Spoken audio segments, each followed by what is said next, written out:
where wages across the entire country have been frozen or cut back in both public and private sectors. We are all overworked and overstressed. But North Reading has escalating critical teen issues that are just beginning to be addressed. 4 years ago, when I sat in the various forums the police and the school department held, I was disturbed and frightened with what I was seeing and hearing. Today, I am 10 times frightened and disturbed as to what I am seeing and hearing. But I also feel a sense of comfort knowing that teens and their families who are reaching out for help are finding someone at the other end of the line. So again tonight, Narissa is asking the Board of Selectmen for their support in funding the Youth Services Director's salary. Critical services that benefit every individual and every town department should not continue to be funded by a handful of individuals and businesses.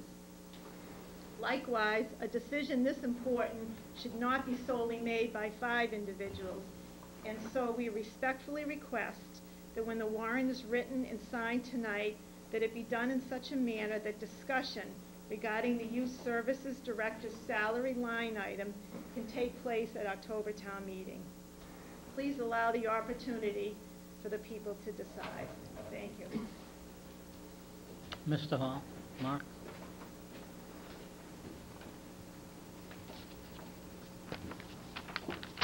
Mark Hall, 12 up and down. There's a cost associated with laying off Jenny also that we haven't talked about, and that's unemployment costs and insurance costs. I'm not sure what they are, but that's something to be considered here. The nice thing about this, if the town takes up the salary as planned, this 5-year plan thing that we've been talking about,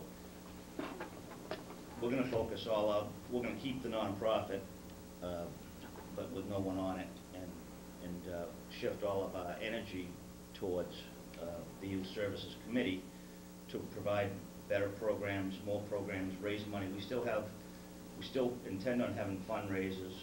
We have great supporters from Pat Lee and Kathy Lee at the Horseshoe and the road race people and so forth. So we have some money for that we want to use to build this so that it doesn't fall, flat in its face with a lot of business. Like someone suggested there was a youth center before. Was that back in the late 60s? I had mentioned it, yeah. In the late 60s? In the late 60s, yep.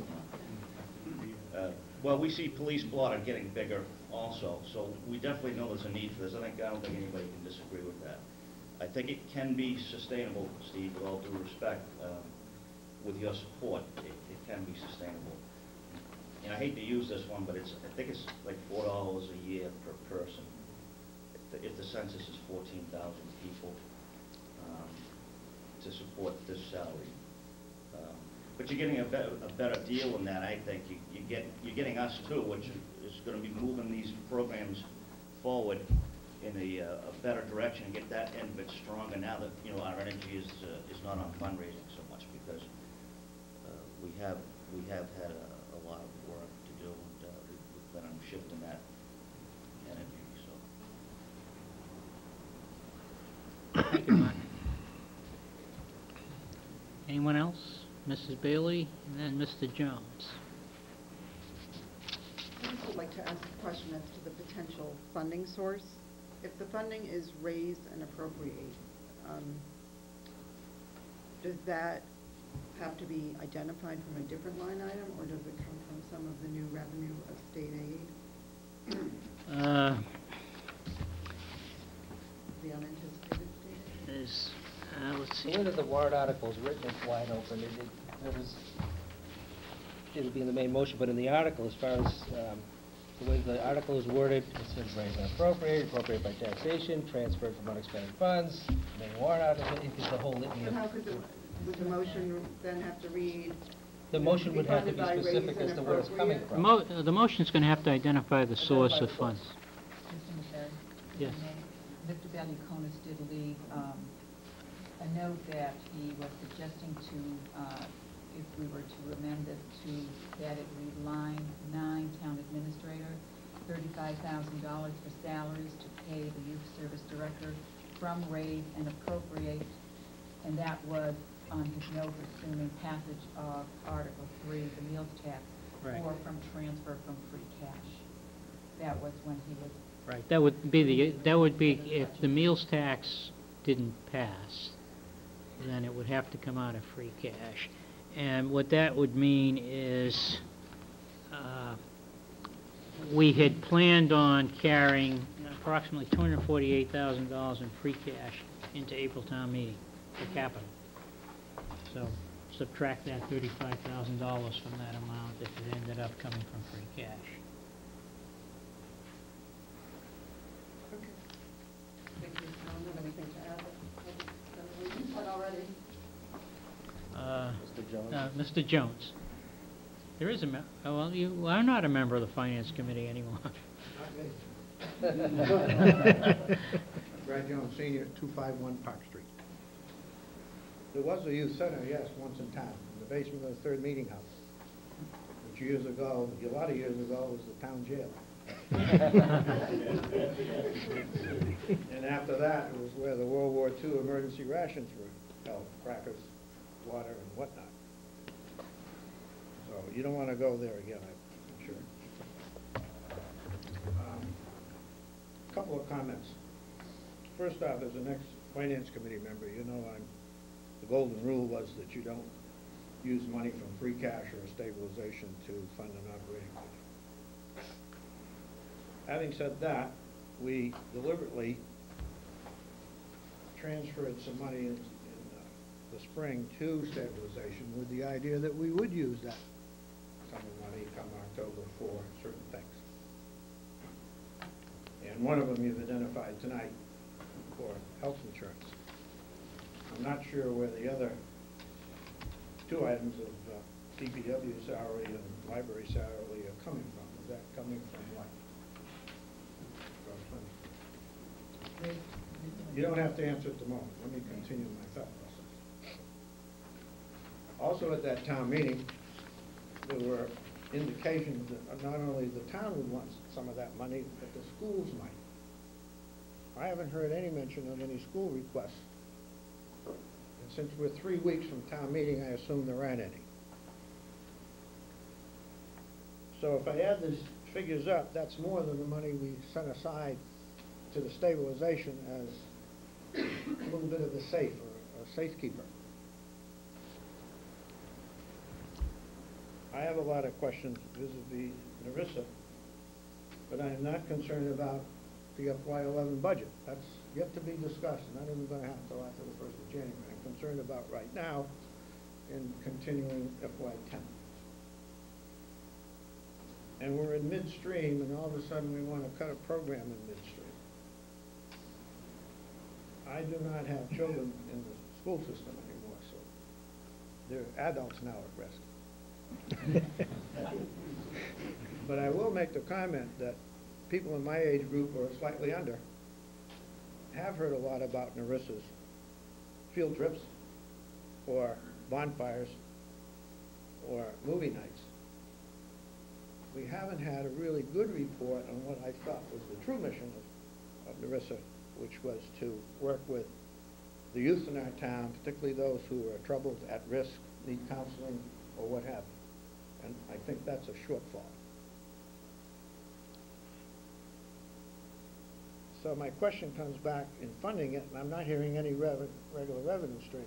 So I want to break one of my rules and suggest that if there's still money in that stabilization that we squirreled away in the spring and broke a rule, why don't we take it from that? I hear we. Let me comment on where that money is going, okay? In the snow and ice, I'm sorry, not snow and ice. In the funding of the deficit in health insurance, the $157,000. That was one of the. We're transferring it from the stabilization fund. Correct. And that's to cover open enrollment of 4 additional and 10 new school hires. Okay. Then we had set aside to put $120,000 from the stabilization fund, which I think is the balance, into the energy contingency if we needed it. You know? So you're right, If we need it. If Have you we made need that determination yet? You got 3 weeks to make it, otherwise you need a special town meeting. it doesn't look like we're gonna need it. No, the determination was to leave it for April town meeting. Yeah. Thank you. In other words, we felt that if we ran into an energy issue, right, by the time the budget started to run low, April town meeting, that would be sufficient to deal with that issue. Don't disagree with that thought process, but right now, I don't think the trust is there to It doesn't look like it act on it. today. Well, you got 3 weeks. No, we wouldn't act, there was no plan to act on it for October town meeting. What I'm saying in the bottom line is, I still have questions on Larissa, but I think they're more appropriate for FY11 and the continuance of Larissa, rather than midstream of a program that seems to have some value in the minds of many people involved with it. It still needs to do a little more PR with people who aren't involved in it. And that I would think it'd be a shame to cut it off at this point. And let the dialogue as to 5-year plans and everything else, and whether it calls for the town administrator's overview or some other, that belongs in the FY11 discussion on whether it's going to stay in our budget or it's not. But I think it would be a shame, frankly, to, in the middle of FY10, to cut it off at the knees and let it drift away. Let the other arguments proceed for FY11. Thank you. Thank you, Mr. Jones. Gentleman in the rear.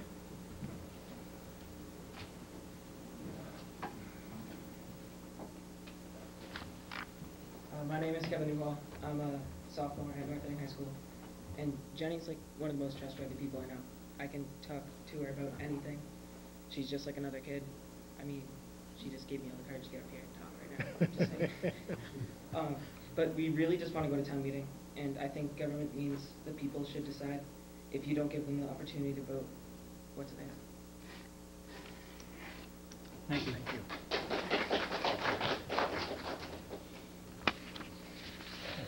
Anyone else wish to speak on the subject? I did Yes, Mr. have Buell. something, and sometimes things just have to be said, and they just have to be, the public needs to hear them. We approached a 0.75% increase in sales, and we have one part of the community that doesn't want to see that happen. And that same community is also asking us to spend additional money for a program that maybe the sales tax can help cover. And so we run into a juggling issue here. So that's a thing that concerns me. If we're going to have increased costs, then we need to have increased revenue. And we have to be consistent with what we do.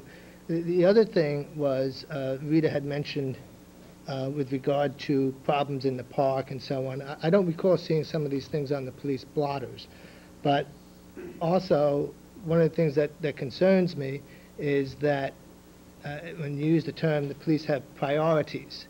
And if a problem in a park where a fight is coming out, or there's some form of violence, whatever you want to call it, or somebody's doing some smoke or something like that, and if the police are there and it's not one of their priorities, then we have other issues we have to address. Okay, and that concerns me, because I don't feel that a youth services director should be running into a park at night, or someone from recreation should be running into a park at night to calm a situation that we actually pay people to really do. And so that concerns me. If what you say is correct, that's a concerning issue, and it's a big issue.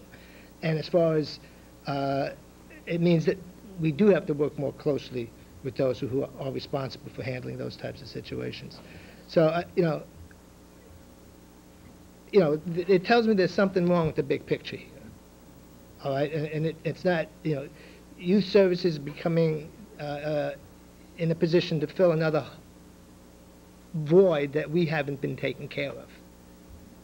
All right, and And that means all of us, the town, North Reading, everybody in North Reading, we're not taking